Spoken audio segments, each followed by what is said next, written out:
It's in our culture and tradition to say our parents on both sides and where that we come from. My mother is Julia Williams Simon. She went to school in 1958. Before that, she lived out in the woods and in a remote cabin on the South Fork River of the Kaikuk. 1959, my mother was forced to go to school under state law.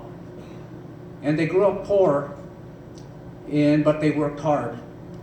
My mother graduated, and all my aunties graduated from college at University of Alaska Fairbanks, and their daughters graduated from Montana State, from law school in Washington. My cousin is senior vice president of administration for Doyon Limited on my mother's side. On my father's side, he's got a second grade education, took care of us with what he had in front of him. There's always an old saying, take what you can get, work with what you got, and do the very best that you can. My father retired from the 302 Operators Union with a second grade education and has helped me and my brother and sister tremendously in our lives. As Alaska Natives, we have a challenged life in so many ways. We look to each other for guidance, we look to God, and we look to our leaders from the past. And my great-grandfather was a gold miner in Hughes, Alaska.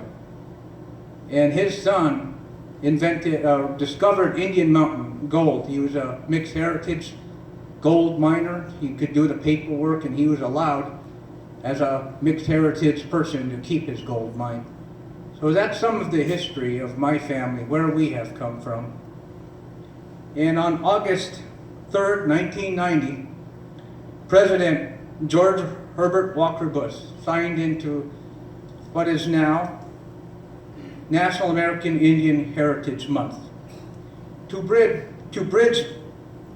build bridges of understanding and kindle new friendships in society. Athabascans and Alaska Natives have a rich history in the military service. But first, let me thank you all for the sacrifice that you guys do for our great country. In the 1960s, a lot of our young men left our villages along the Kaikuk River to fight in a war halfway around the world. We have the David brothers from Teplin. One got drafted. The other two joined voluntarily. And my Uncle Sam Henry, who I believe is in the audience today, his brother got drafted and they volunteered to go to the war 1964 to 1967. My Uncle Stanley served from 66 to 71 in LRRP, had 58 enemy perished in front of him. We were good in the woods.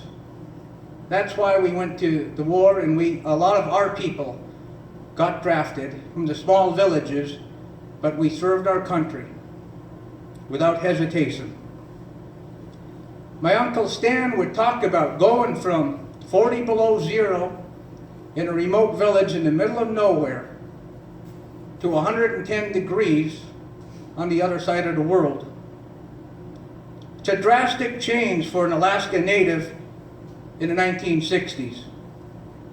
Our elders, they got together before our young men left. And they said, don't look at their faces if you conquer the enemy. That way it'll be easier on your mind and you can come home safely. That was our elders speaking to our warriors who were going to fight for the United States of America.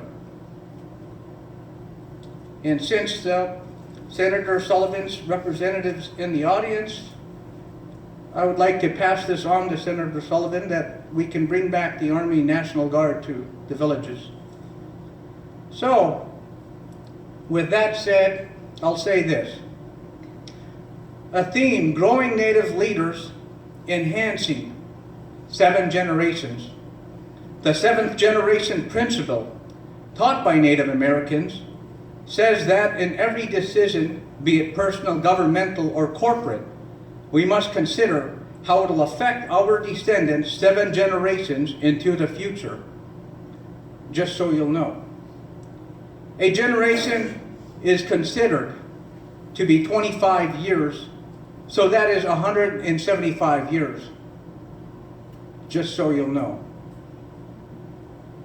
One of the fights we have is development, but also we have a rich history of development. My dad graduated from the 302 Academy. We're not against all development, as I saw in the program.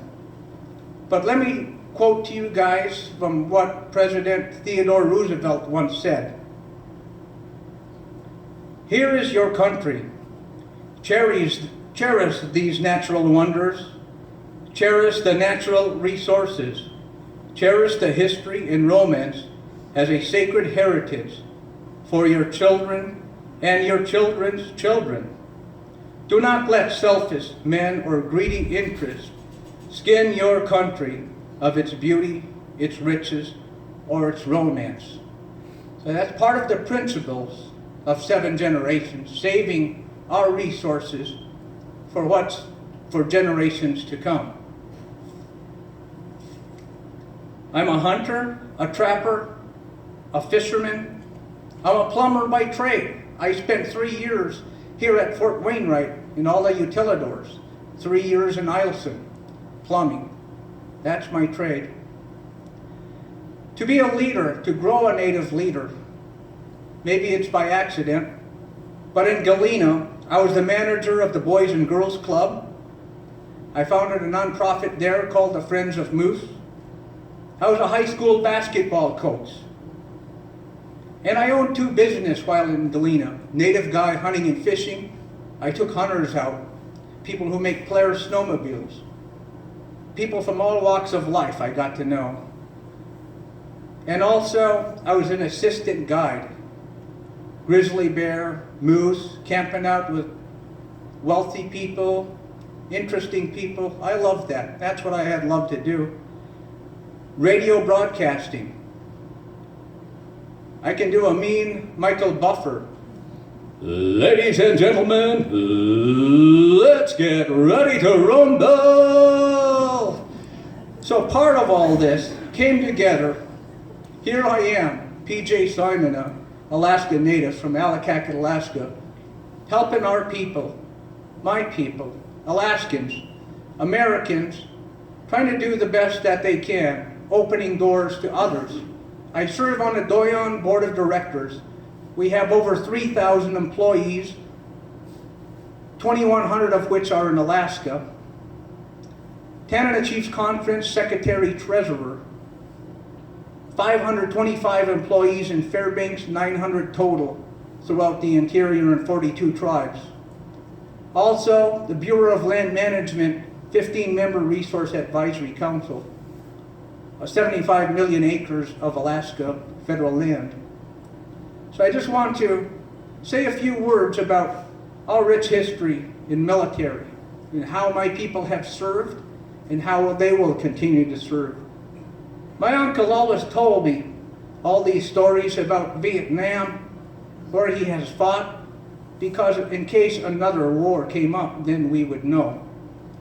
So with that, thank you all for your service. Like President Obama always said, God bless you all, and God bless the United States of America. Thank you very much.